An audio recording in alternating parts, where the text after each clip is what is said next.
శకుంతలాబాయి నా ఇంట్లో మరియు 2, 3 ఇళ్లల్లో పనిచేస్తూ జీవితం గడిపేది. తనకి పెండ్లికి వచ్చిన కుమార్తె ఉన్నది. తనతో పాటు ఇళ్లల్లో పని చేయటానికి తోడుగా తన కుమార్తెను కూడా తీసుకుని వస్తుంది.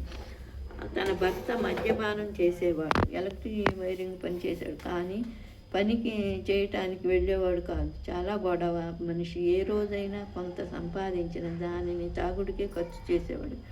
ఇంట్లో ఒక నయా పైసా ఇచ్చేవాడు. నా ఇంట్లో రోజు పొద్దున్న సాయంత్రం సాయి పూజ హారతి చేయటం చూసి ఆమె మనసులో ఆశ కలిగి తన దుఃఖం నాతో చెప్పుకుంటే తీరుతుందని నా దగ్గరకు వచ్చి తన బాధను చెప్పుకుంది. నేను సాయి దివ్య పూజ గురించి శకుంతలాబాయికి చెప్పాను. తన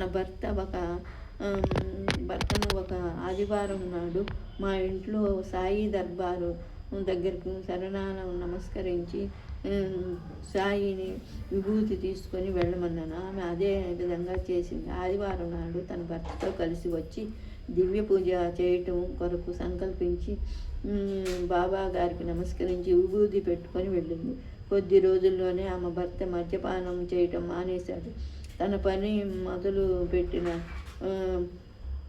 వచ్చిన డబ్బంతా శకుంతలాబాయి చేతిలో పెట్టాడు. అంతేకాదు తన కుమార్తె వివాహం కొరకు డబ్బు దాచటం మొదలుపెట్టాడు. కొద్ది నెలల తర్వాత ఆ క్షణం వచ్చింది. శకుంతలాబాయి కోరిక విధంగానే వాళ్ళ అమ్మాయి వివాహం సంతోషంగా జరిపించారు. ఇప్పుడు శకుంతలాబాయి గారికి అన్య భక్తురాలు.